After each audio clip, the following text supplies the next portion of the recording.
Thanks for tuning in to Cheating Confessions. Don't miss the jaw-dropping conclusion. The sound of the coffee cup hitting the floor jolted me, the crash reverberating through the quiet kitchen, shattering the fragile peace of the moment. I stood frozen, unable to move, my eyes locked on Jason, who stood across from me, his face twisted with an emotion I couldn't comprehend. "I can't pretend anymore," he said, his voice low but unsteady, as though he was forcing the words out before they could suffocate him. My breath caught in my throat. "What do you mean?" The question left my lips almost automatically, but in truth, I wasn't sure I wanted to hear his answer. Jason looked at me, his green eyes clouded with something I hadn't seen before. It wasn't the usual warmth of a son coming home after months away. It was something darker, more intense, and I couldn't shake the feeling that whatever he was about to say would change everything. I just... He hesitated, his hand moving to the back of his neck, a nervous habit he'd had since childhood. "I haven't been able to stop thinking about it. I can't act like things are normal between us anymore." His words hit me like a tidal wave, crashing over my mind in a surge of confusion. My hands trembled slightly and I clutched the counter behind me for balance. What was he talking about? What had changed between us? "Jason, what's going on?" I asked, my voice barely above a whisper. My heart raced in my chest, the walls of the kitchen suddenly feeling too close, too confining. He sighed heavily, as though he'd been carrying the weight of this moment for too long. "I don't know how to explain it, but things haven't felt right since I got back." I swallowed hard, trying to understand. My son had been away for almost 2 years, first for college in California, then traveling across Europe. Now he was back in Brookdale, our quiet town nestled in the Appalachian foothills, and I had anticipated awkwardness, maybe even some distance. After all, time changes people. But this was something else entirely. His words lingered in the air between us, heavy and unresolved. "Are you saying you don't want to be here?" I asked, hoping the conversation was about nothing more than him struggling to adjust to being back under my roof. It would be understandable, even expected, but deep down, I knew it wasn't that simple. "No." He shook his head, his eyes searching mine for something. "It's not that. It's that I can't be here and pretend everything is the same when it's not." I blinked, not understanding. "What do you mean?" "What's changed?" He took a step closer to me, and instinctively I wanted to step back, but my feet stayed rooted to the floor. His presence was overwhelming in a way that felt unfamiliar, even though this was my son. He'd grown taller, broader, and something about the way he carried himself now felt different. "Everything's changed," he said, his voice quieter now, but the intensity in his eyes hadn't dimmed. You don't see it, but I do." Panic surged through me. I felt my skin prickle with cold sweat, even though the room was warm. "Jason, I don't know what you're talking about," I stammered, trying to regain control of the situation, trying to understand. For a moment there was silence. His expression softened, but the tension in the air only thickened. He opened his mouth to say something else, but the words never came. Instead, he just stood there, watching me with that same unreadable intensity, as though he was waiting for me to acknowledge something I didn't know. I could hear the ticking of the clock on the wall, each second stretching into what felt like hours. I wanted to say something to break whatever this was, but the words wouldn't come. My mind was a whirlwind of confusion, fear, and something else I couldn't quite place. Finally, I forced myself to move, bending down to pick up the broken shards of the cup that had fallen earlier. My hands shook slightly as I gathered the pieces, trying to focus on anything but the suffocating silence between us. When I stood up again, Jason hadn't moved. He was still standing there, closer now, and his gaze followed my every movement. It was unsettling, and I couldn't quite figure out why I felt like this. He was my son, after all, but everything about this moment felt wrong. I started, not even sure what I was about to say. "Maybe you just need some time to adjust. It's been a long time since you've been home. We'll get back to normal. It's just an adjustment period." Jason's face hardened slightly, and I could see the frustration in his eyes. "That's the thing," he said, his voice sharper now, cutting through the air like a knife. "I don't think we can go back to normal." I froze again. "What do you mean?" I repeated, though part of me didn't want to hear the answer. He let out a heavy breath, his hands balling into fists at his sides as though he was trying to hold something back. "It's hard to explain," he muttered, his voice shaking. "But when I look at you now, it's different. I can't just pretend it isn't." I felt my stomach drop. "Jason, what are you saying?" His eyes flashed with something. Was it guilt? Regret? He didn't answer right away, and the longer the silence stretched between us, the more my heart raced. I didn't know what he was trying to tell me, but I knew it wasn't something I wanted to hear. "I'm saying—" Jason paused, and when he spoke again, his voice was barely a whisper. "I'm saying I don't know how to stop feeling like this." That was when I realized it. This wasn't just about him being uncomfortable at home. Something deeper had shifted between us. And now, standing here in the middle of our kitchen in Brookdale, I had no idea how to fix it. After that moment in the kitchen, things between Jason and me became tense, almost uncomfortable. I couldn't shake the feeling that something had been left unsaid, something unresolved. I hoped that with time everything would return to normal, but it didn't. Each day felt like we were tiptoeing around an invisible boundary, one neither of us wanted to cross but both of us were aware of. A few days later, Jason suggested we take a short trip to clear our heads. It was his idea to visit the house by the lake, a place we hadn't been to in years. It had been our family's summer retreat, but after the divorce, I hadn't been able to bring myself to go back. The memories of happier times felt too painful, and the house had been left untouched, a relic of the past. "Maybe it'll be good for us," he said. "Get out of the house, change the scenery." His suggestion caught me off guard. I hadn't expected him to want to revisit that place, but I agreed, hoping that maybe the fresh air and familiar surroundings would help ease the tension that had been building since his return. Maybe it was just the closeness of being in the house together that was making things feel so strained. We drove in relative silence, the hum of the car's engine filling the void where conversation should have been. I glanced at Jason every now and then, trying to read his expression, but his face remained neutral, giving nothing away. His hands gripped the steering wheel tightly, as if he too was holding something back.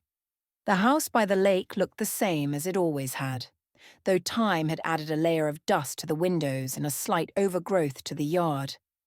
It felt strange to be back here, walking up the same stone path we used to run down when Jason was a child.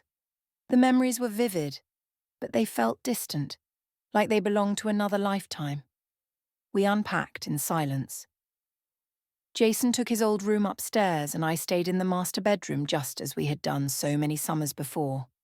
The house was cold, the air inside still carrying the musty scent of disuse, but it was familiar. I hoped that being here might help ease the unease that had settled between us. That evening we decided to go for a walk along the lake. The sun was setting, casting a golden glow over the water. The cool breeze off the lake was refreshing, and for the first time in days, I felt like I could breathe a little easier. We walked in silence at first, but eventually Jason broke it. "You know, I've been thinking a lot about us," he said quietly, his eyes fixed on the horizon. "About us?" I echoed, unsure of where this conversation was headed. "Yeah," he nodded. "About how things used to be before everything changed?" I felt a lump form in my throat. I knew he was referring to the divorce, to how everything had shifted after that. Our family had fractured, and I had never been able to fully repair the damage. Jason had been distant for years, and now that he was back, it seemed like the cracks in our relationship were becoming even more visible. "It's been hard," I admitted, my voice soft, "but I thought we were getting through it." Jason stopped walking and turned to face me. His expression was unreadable, but there was something in his eyes that made my heart skip a beat. "I don't think we've really dealt with it," he said, his voice low. "I think we've just been pretending." "Pretending?" I repeated, feeling a sense of unease creep up my spine. "Yeah," he said, stepping closer. pretending that everything's fine when it's not. I took a deep breath, trying to keep my emotions in check. "What are you trying to say, Jason?" For a moment, he didn't answer. He just stood there, looking at me as if searching for the right words. Then finally, he spoke. "I don't know how to explain it, but I feel like something's changed between us, and I don't know how to fix it." His words hung in the air, heavy with meaning. I didn't know what to say. I had felt the shift too, but I hadn't wanted to acknowledge it. Now, standing here by the lake with the sun setting behind us and the silence stretching between us, I couldn't ignore it any longer.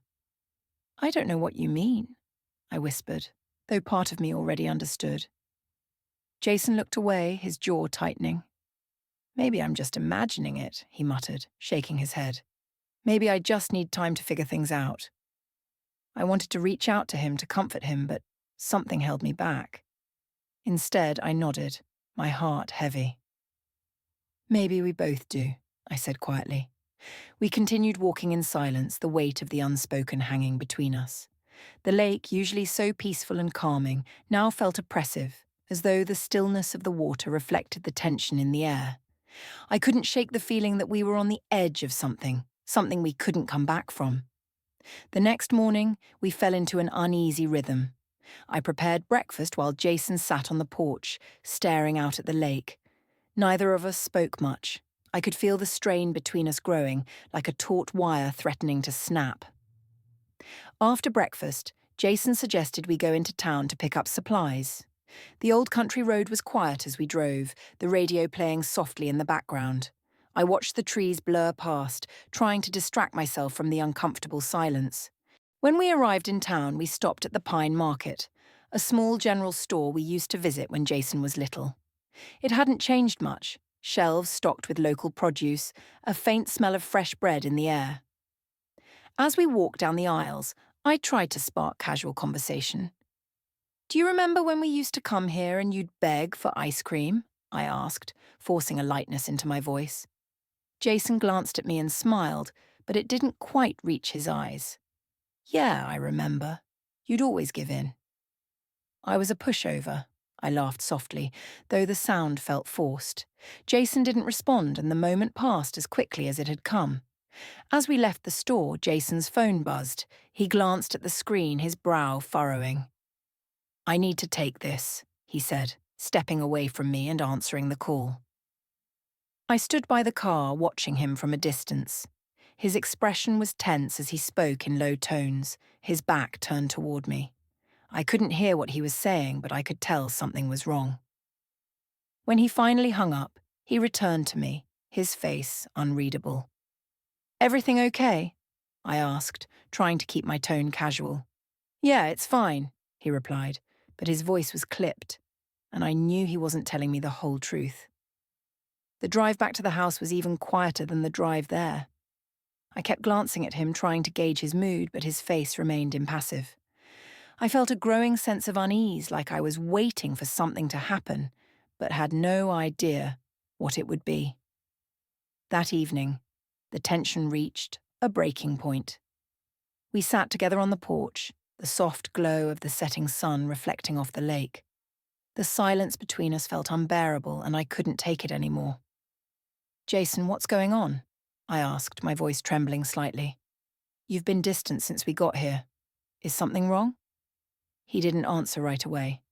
Instead, he stood up and walked to the edge of the porch, staring out at the water. For a long moment, I thought he wasn't going to say anything at all. Then, finally, he spoke. "It's not that something's wrong," he said quietly, turning to face me. "It's that I don't know how to talk to you anymore." His words hit me harder than I expected. "What do you mean?" "I mean," he ran a hand through his hair, clearly frustrated. "I don't know how to be around you without feeling like I'm holding something back." I stood up, my heart pounding in my chest. "Jason, what are you talking about? We've always been close. What could you possibly be holding back?" He looked at me, his eyes filled with an emotion I couldn't quite place. "That's the thing, Mom. I don't think we've been as close as we pretend to be." I felt my stomach twist. "What do you mean?" Jason took a deep breath and stepped closer, his gaze never leaving mine. For the first time, I saw it. Something deeper, something more complicated than I had ever realized. Ever since I came back, he said, his voice low, I've been trying to figure out why it feels so different, why I feel so different, and now I think I know. I didn't move. I couldn't. My legs felt like they were made of stone, and my mind raced, trying to make sense of his words. It's because... He hesitated, and in that moment, I saw the conflict in his eyes. It's because I'm not looking at you the way I used to. The world seemed to tilt on its axis, and I struggled to keep my balance. What are you saying, Jason? I whispered, though I already knew the answer. Before I could react, he closed the distance between us and did something I hadn't expected. He kissed me. It was brief, a momentary lapse, but it was enough to shatter everything. I pulled away, my heart racing, my breath coming in short, panicked gasps. What are you doing? I stammered, taking a step back. My mind was spinning, unable to process what had just happened. Jason's face was filled with regret, but also something else, something that terrified me. I'm sorry, he whispered, his voice shaking. I didn't mean for that to happen. I took another step back, my heart pounding so loudly I could barely hear anything else. This isn't right, Jason. You know this isn't right. I know, he said, his voice filled with anguish, but I don't know how to stop feeling like this. Tears stung my eyes and I quickly wiped them away, trying to stay composed. We need to go inside, I said, my voice trembling. We need to stop this before it gets worse. Jason nodded, his expression pained. I'm sorry, Mom. I never wanted to hurt you. I didn't respond. I couldn't. All I could think about was how everything had changed in an instant, and there was no going back. After that night, everything was different. Jason and I moved through the house like strangers, careful not to get too close, avoiding each other's eyes. The tension hung between us like a thick fog, impossible to ignore. I spent most of the next day in the kitchen, pretending to busy myself with little tasks, trying to occupy my mind with anything but what had happened. Jason, on the other hand, spent most of the day outside, working on something by the dock. I could see him from the kitchen window, moving back and forth, his body tense, his movements deliberate. Every time I looked at him, I felt a knot tighten in my stomach. The air in the house felt too heavy, too charged with the weight of what had been said and done the night before. By the time evening came, I couldn't take the silence anymore. I needed to get out of the house, out of that suffocating atmosphere. I'm going into town for a bit, I called to Jason from the doorway, grabbing my keys. I didn't wait for him to respond, and honestly, I wasn't sure if I even wanted him to. I just needed space. The drive into Brookdale was a blur. I wasn't even sure where I was headed until I found myself pulling into the parking lot of a small bar on the outskirts of town.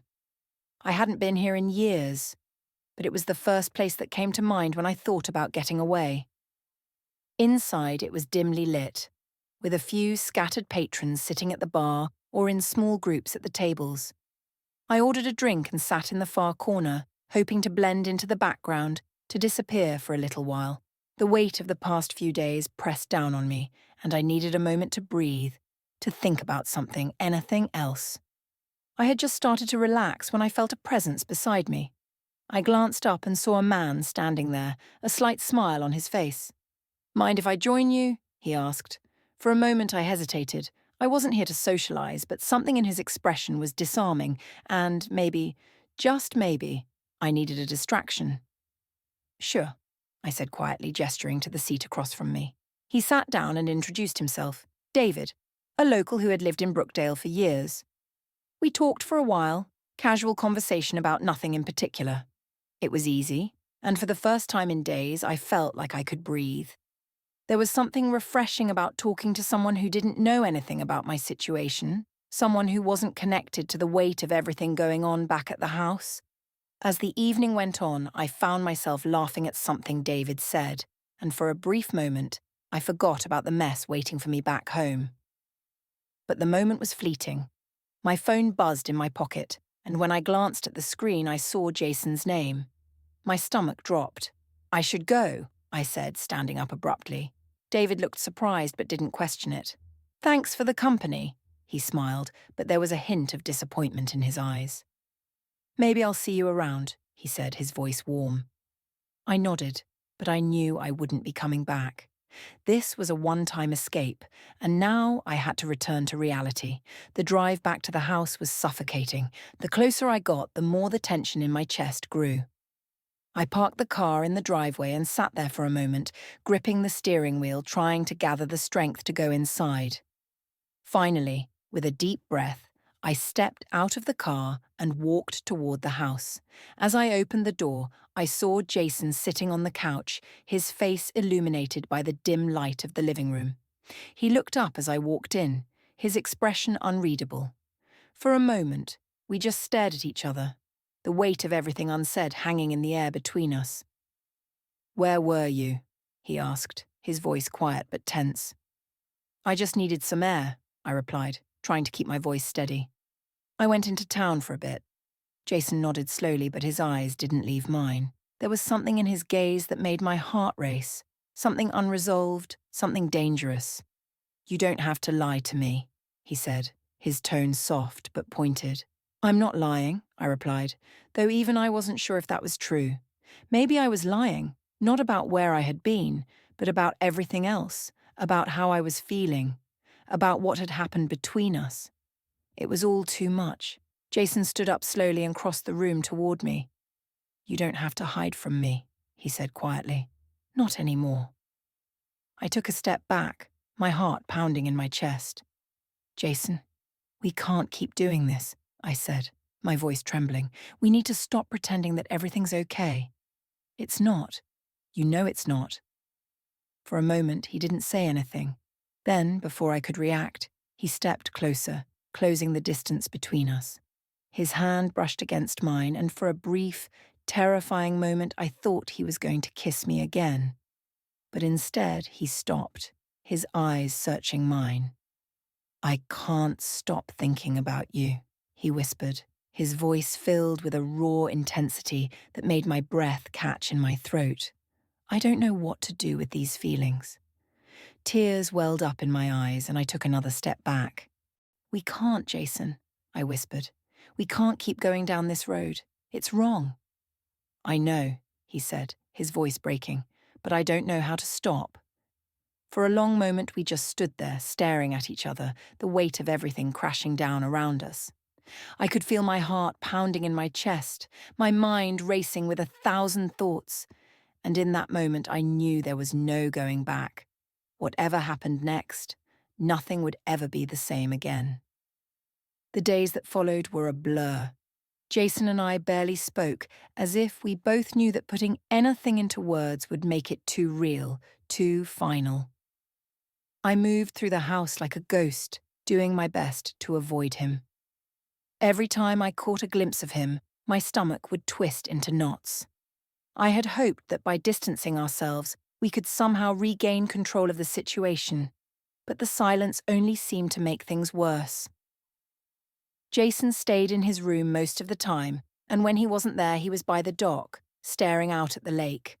The weather had turned colder, a chill settling into the air that mirrored the atmosphere inside the house. The once beautiful retreat now felt like a cage, each day dragging on longer than the last. I couldn't stand it anymore. I needed to break the silence, to address the unspoken tension between us, no matter how uncomfortable it would be. One evening, after I had been sitting on the porch for what felt like hours, staring at the fading light over the water, I finally gathered the courage to go inside and confront him. I found Jason in the living room, sitting in the same spot on the couch where we'd had that conversation that changed everything. He looked up when I entered, his face unreadable. I took a deep breath, my heart pounding in my chest. "We need to talk," I said, my voice shaky but firm. Jason nodded but said nothing. I crossed the room and sat down in the armchair opposite him, trying to find the right words. The air between us was thick with unspoken feelings, and I could feel the weight of it pressing down on me. I've been thinking, I began, my throat dry, about everything, about us. Jason's eyes darkened, and he shifted uncomfortably, but he didn't interrupt. We can't keep doing this, I continued, forcing myself to keep going. I I know you've been struggling, and I have too, but whatever this is, it's not healthy. It's not right. He looked away, his jaw clenched. I know, he muttered, barely audible, but I don't know how to make it stop. His words sent a chill down my spine. I swallowed hard, trying to stay calm. Jason, you need to leave. We both need space. Maybe some time apart will help us clear our heads. For a moment, he didn't respond. Then slowly, he nodded. You're probably right, he said, his voice hollow. But leaving isn't going to change how I feel. I felt a wave of sadness wash over me. Jason, you're confused. This isn't real. It's just emotions getting tangled up. It'll pass, I promise. He shook his head, his expression pained. I don't think it will, he whispered. I've tried to push it away, but it's only gotten worse. I stood up suddenly, feeling like I couldn't breathe. This isn't fair, I said, my voice cracking. It's not fair to either of us. I'm your mother, Jason. We can't cross that line. He stood up too, his eyes locking onto mine. But what if we already have? He asked, his voice full of desperation. I froze. His words hit me like a punch to the chest. I wanted to deny it, to tell him he was wrong, but the truth was that we had already gone too far. The line had blurred, and now, standing here in the dimly lit living room, I wasn't sure if we could ever go back. Tears welled up in my eyes, and I turned away from him, not wanting him to see how broken I felt. You need to leave, I said, my voice barely above a whisper. Please. There was a long pause, and then I heard Jason take a deep breath. Okay, he said, his voice soft. I'll go. I didn't turn around. I couldn't. I just stood there, staring out the window, listening to the sound of him gathering his things. The front door creaked as he opened it, and then, without another word, he was gone. I stood there for what felt like hours, the silence in the house more deafening than ever. My mind raced, replaying everything that had happened, every word, every moment, over and over again. How had it come to this? How had we let it get this far? Just when I thought the worst was over, I heard the sound of footsteps behind me. My heart skipped a beat. Jason? No, it couldn't be. He had left. He was gone. I turned around slowly, and there, standing in the doorway, was David, the man I had met at the bar. My breath caught in my throat. What are you doing here? I asked, my voice trembling. He smiled, but it wasn't the warm smile I remembered from that night in town. This smile was different, darker, almost predatory. I told you I'd see you around, he said, stepping into the room. Panic surged through me. How did you— I followed you, he said, cutting me off. I couldn't stop thinking about you. I backed away, my mind spinning. This wasn't happening. Not now. Not after everything with Jason. I think you and I have some unfinished business, David said, his voice low and menacing. I swallowed hard, my heart racing. I wanted to scream, to run, but my feet were rooted to the floor.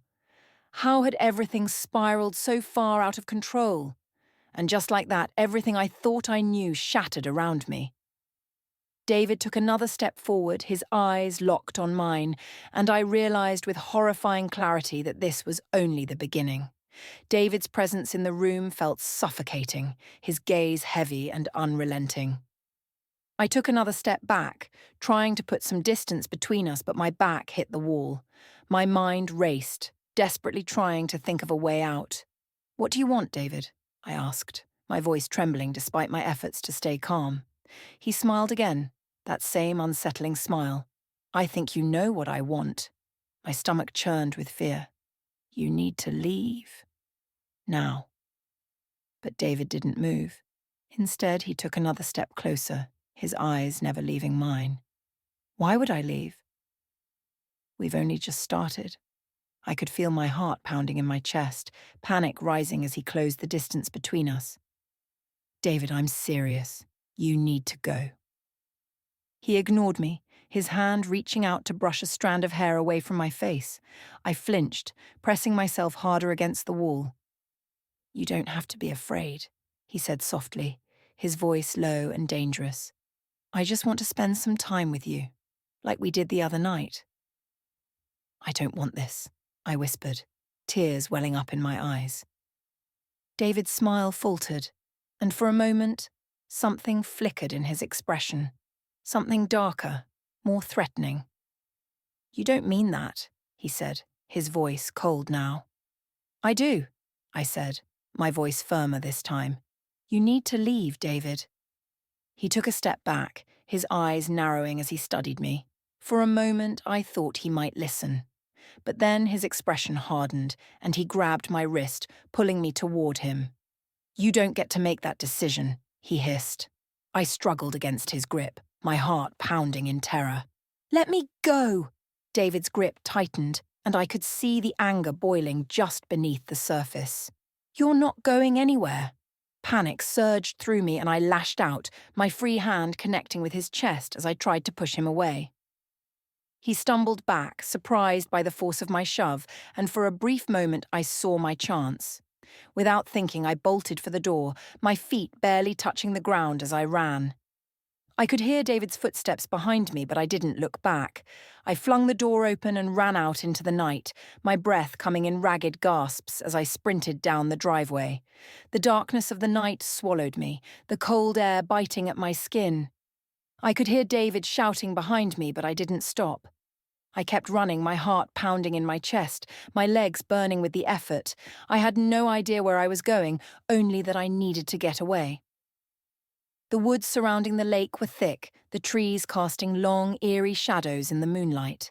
I stumbled through the underbrush, branches scratching at my arms and legs, but I didn't care. I just kept moving, hoping that the darkness would hide me, that I could lose him in the trees. After what felt like an eternity, I finally stopped, my body trembling from both fear and exhaustion. I crouched behind a large tree trying to catch my breath, my heart still racing in my chest. I listened carefully, straining to hear any sign of David, but all I could hear was the wind rustling through the leaves and the distant sound of the lake's gentle waves. For a moment, I allowed myself to believe that I had escaped, that I was safe. But then, in the silence, I heard it, a twig snapping underfoot. I froze, every muscle in my body tensing as I held my breath, praying that it was just an animal. But deep down, I knew it wasn't. Come on now, David's voice echoed through the trees, low and taunting. You can't hide forever. Terror surged through me and I pressed myself harder against the tree, my mind racing. I had no phone, no way to call for help. I was alone in the middle of the woods with nowhere to go. I'll find you, David called out, his voice getting closer. And when I do, you'll regret running. I bit back a sob, my hands trembling as I tried to think of what to do. I couldn't outrun him forever, and hiding wouldn't keep me safe for long. I needed to do something. Slowly, carefully, I scanned the area around me, looking for anything I could use to defend myself. My eyes fell on a large broken branch lying on the ground a few feet away. It wasn't much, but it was something. I waited until I was sure David had moved farther away before I quietly crawled toward the branch, my heart pounding in my ears. I picked it up, feeling its weight in my hands. It wasn't heavy, but it was solid enough to cause damage if I needed it to. Where are you, sweetheart? David's voice came again, closer now. I gripped the branch tightly, my hands shaking. I didn't want to hurt him, but I knew I had no choice. It was him or me. The rustling of leaves grew louder, and I could hear David's footsteps approaching. He was close, too close. And then I saw him. His figure emerged from the darkness just a few feet away, his eyes scanning the trees, searching for me. I held my breath, waiting for the right moment. David took another step, his back to me now. This was it. My only chance. With all the strength I could muster, I lunged forward, swinging the branch with everything I had. It connected with the back of his head with a sickening thud. David crumpled to the ground, unmoving. For a moment, I just stood there, staring at his motionless body, my breath coming in ragged gasps. I couldn't believe what I had just done, but I didn't have time to think about it. I had to get out of there. I dropped the branch and turned, running back through the woods, my legs trembling beneath me. I didn't stop until I reached the road, my chest heaving as I gasped for air. The house was in the distance, its lights flickering through the trees. I had to keep going, had to get back, had to find help. But as I stumbled onto the road, I saw headlights approaching. A car. My heart leapt in my chest. I waved my arms frantically, praying that whoever it was would stop. The car slowed, and as it pulled up beside me, the window rolled down. And there, sitting behind the wheel, was Jason. Jason's eyes locked onto mine as he rolled down the window, his expression filled with concern. My heart was still racing from the encounter with David, and I could barely catch my breath. "Mum, what are you doing out here?" Jason asked, his voice tense, but his presence suddenly felt like a lifeline. I glanced back toward the woods, half expecting David to come stumbling out, but there was only darkness. I was shaking, still gripped by the memory of what had just happened. There's a man, David. He followed me, I stammered, my voice shaky and breathless. I hit him. I think I hurt him. Jason's expression darkened instantly. Without another word, he flung the car door open and stepped out, coming around to my side. His eyes scanned the woods, his jaw tight with anger. "Where is he?" Jason asked, his voice clipped but protective. I pointed toward the woods, my hands still trembling. "Back there. I hit him. I don't know if he's still—" Before I could finish, Jason's eyes narrowed. He took my arm gently but firmly and guided me toward the car. "Get in. Lock the doors. I'm going to check on him." "No," I said, panic rising again. "Don't go, Jason. It's too dangerous. Let's just leave." Jason shook his head. "If he's hurt, we can't just leave him. I need to make sure he's not going to hurt you or anyone else." Before I could argue, Jason turned and jogged toward the woods, disappearing into the shadows. I watched him go, my heart thudding in my chest. I locked the doors as he had told me, my hands shaking as I glanced anxiously toward the tree line. Minutes passed, each one feeling like an eternity. I strained my ears, listening for any sound that might indicate Jason was in trouble, but the night was eerily quiet. What if David was still out there? What if something happened to Jason? Just when I thought I couldn't take it anymore, Jason reappeared from the woods, walking toward the car. His face was set in a grim expression, and I could see the tension in his body as he opened the driver's side door and got in. "David's gone," Jason said quietly, his eyes avoiding mine. He must have woken up and run off. My stomach twisted. "He's gone? What if he comes back?"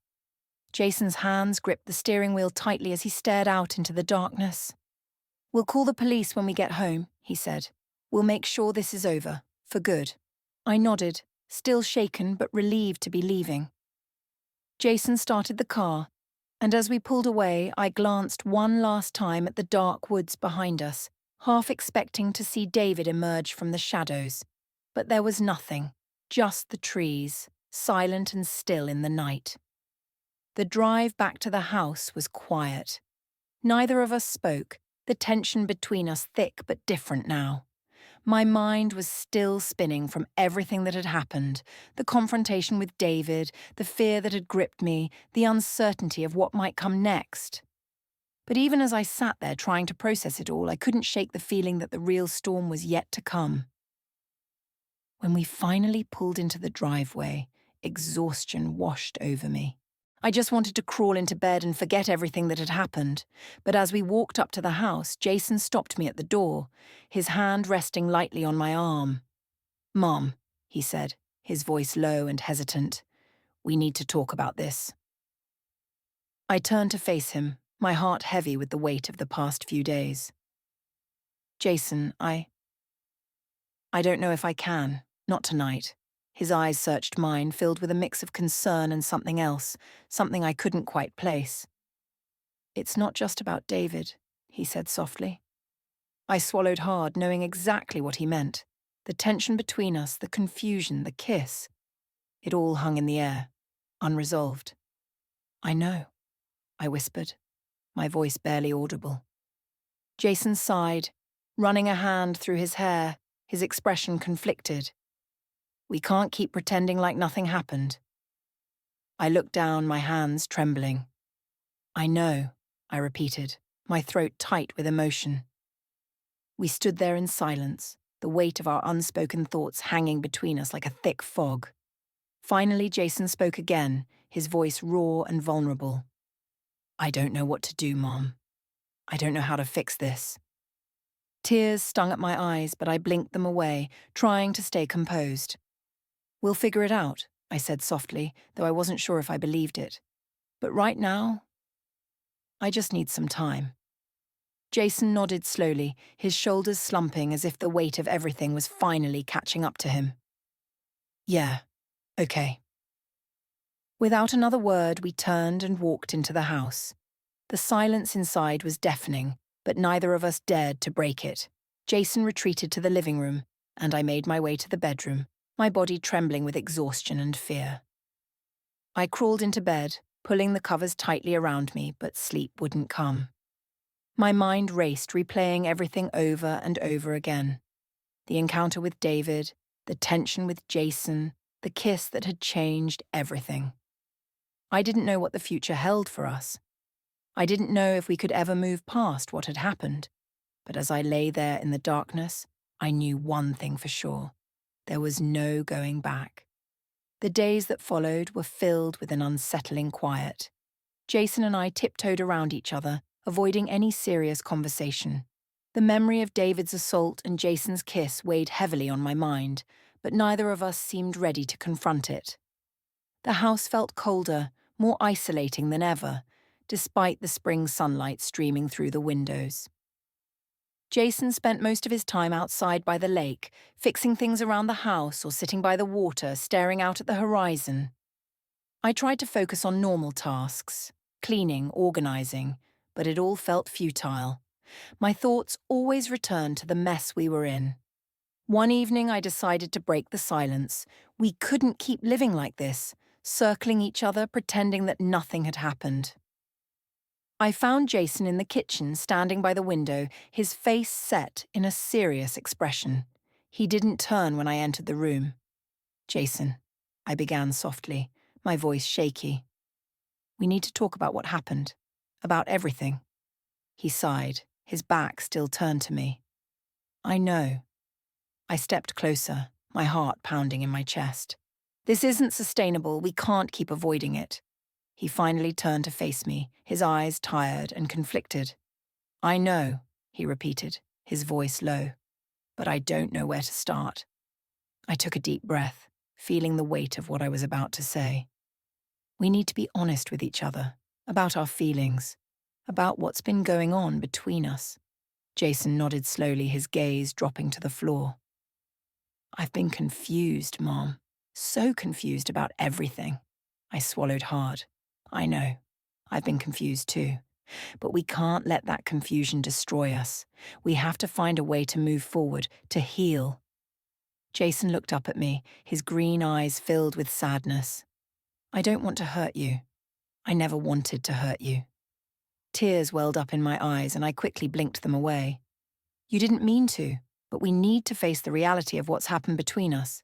The kiss, the tension. We have to acknowledge it. Jason's expression tightened and he took a step back, as if he couldn't bear to be that close to me. I hate myself for that kiss, he admitted, his voice trembling. I don't know what's wrong with me. There's nothing wrong with you, I said quickly, my voice filled with emotion. You're not broken, Jason. We've just been through a lot.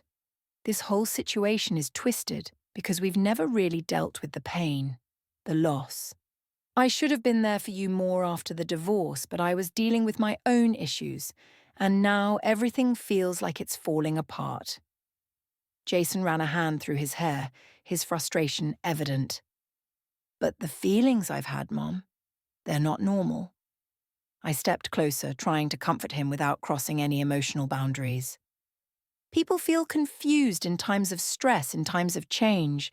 But what matters is what we do with those feelings. We need to set boundaries, healthy boundaries, and get back to being who we were." Jason stared at me, his eyes reflecting a mix of guilt and hopelessness. "How do we even do that?" "We take some space," I said quietly. "I think we both need some time apart. You need to figure things out, and so do I." He nodded, his shoulders slumping as if the weight of my words hit him hard. "Maybe you're right," he said softly. "Maybe it's the only way." I placed a hand on his arm, feeling the tension in his muscles. "We'll be okay, Jason. We've been through too much together to let this break us. We'll take some time, and we'll heal." He closed his eyes for a moment, then nodded again. "Okay, I'll leave in the morning." The thought of him leaving again made my chest tighten, but I knew it was for the best. We couldn't stay in this emotional limbo forever. We needed time to reflect, to process everything that had happened. The next morning, Jason packed up his things in silence. The tension was still there, but there was also a sense of relief. We both knew this was the right decision, even though it hurt. As he loaded his bags into the car, I stood on the porch watching him, my heart heavy with a mix of sadness and hope. Before he got into the car, Jason turned to me one last time. "I'll call you when I get settled," I nodded, forcing a small smile. "Be safe, Jason." He gave me a sad smile in return. "You too, Mom." With that, he got into the car and drove away, leaving me standing alone on the porch. The sound of the car's engine faded into the distance, and suddenly, the house felt emptier than ever. I went back inside, my footsteps echoing through the silent rooms. I sat down at the kitchen table, staring out at the lake, the water calm and still, a stark contrast to the emotional turmoil I was feeling inside. I had no idea what the future held for me and Jason, but I knew we needed this time apart to heal. For the first time in a long time, I allowed myself to cry. The tears came in heavy, uncontrollable waves, releasing all the fear, confusion, and sadness I had been holding in for so long. When the tears finally stopped, I wiped my eyes and took a deep breath. This wasn't the end of the road for us, but it was the beginning of a new chapter, a chapter where healing and boundaries would be our focus. Jason and I had been through the storm, and now it was time to rebuild, separately for now, but with the hope that we would find our way back to each other in a healthier, more stable way. The weeks that followed Jason's departure were some of the loneliest I had ever experienced. The house by the lake, once filled with life and memories, now felt like a distant relic of the past. The quiet was deafening, but it gave me the space I needed to reflect, to process everything that had happened between us. At first, I wasn't sure how to fill the empty hours. I spent the days cleaning, organizing, and trying to distract myself with books or TV, but my thoughts always drifted back to Jason. I wondered where he was, how he was doing, and whether he was finding the clarity we both so desperately needed. But as the days turned into weeks, something shifted. The fog that had been clouding my mind began to lift, and I started to see things more clearly. I realized that part of the reason everything had spiraled so far out of control was because we had never truly dealt with the trauma of the past. The divorce, the distance, the unspoken pain. We had buried it all, pretending that time would somehow heal the wounds. But it hadn't. Time had only made the scars deeper, and it wasn't until everything fell apart that we were forced to confront the truth. I missed Jason every day, but I knew this time apart was necessary for both of us. I needed to figure out who I was outside of the roles I had played for so long, as a wife, a mother, and someone constantly trying to hold things together. For the first time in years, I was focusing on myself, on what I needed to heal and move forward. One afternoon, I received a message from Jason. My heart skipped a beat when I saw his name flash across the screen, a mix of hope and nervousness surging through me. It had been weeks since we last spoke, and I wasn't sure what to expect. "Hey, Mom. I've been thinking about you. I hope you're doing okay. I'm settling into the new place. Let's talk soon." I let out a breath I didn't realize I had been holding. He was okay. He was reaching out. Maybe this was the first step toward rebuilding our relationship. I sent a reply, keeping it light but warm. "I've been thinking about you too. I'm glad to hear you're settling in. We'll talk soon." The days that followed felt lighter, the weight on my chest beginning to ease. Jason and I exchanged a few more messages, slowly opening the lines of communication again. There was still a lot left unsaid, but I knew we were both taking things one step at a time. Eventually, Jason and I agreed to meet for coffee in town. It was a small step, but it felt monumental after everything that had happened. I wasn't sure how the conversation would go, but I was determined to approach it with honesty and openness, two things we had both struggled with for so long. When the day finally arrived, I walked into Cafe Brookside, the familiar hum of conversation and clinking coffee cups filling the air. My stomach twisted with nerves, but I reminded myself that this was the beginning of a new chapter for us. Jason was already sitting at a table by the window when I walked in. He looked up as I approached, a small smile playing on his lips. He seemed different, calmer, more grounded, and I realized that maybe the time apart had done him some good as well. "Hey, Mom," he said softly as I sat down across from him. "Hey, Jason," I replied, my voice tentative but warm. For a moment we just looked at each other, the weight of everything that had happened lingering in the air between us. But there was also something else, something lighter, more hopeful. "How have you been?" I asked, taking a sip of my coffee. Jason shrugged, his gaze shifting to the window for a moment before he answered. "It's been a lot, but I'm doing better. I've been seeing a therapist, actually. It's helping." I felt a surge of relief at his words. "That's great, Jason. I'm glad you're taking care of yourself." He nodded, his expression thoughtful. I realized I needed to deal with all the stuff I'd been holding on to. I couldn't keep pretending it wasn't affecting me. I reached across the table and gently placed my hand on his. "I'm proud of you. I know this hasn't been easy."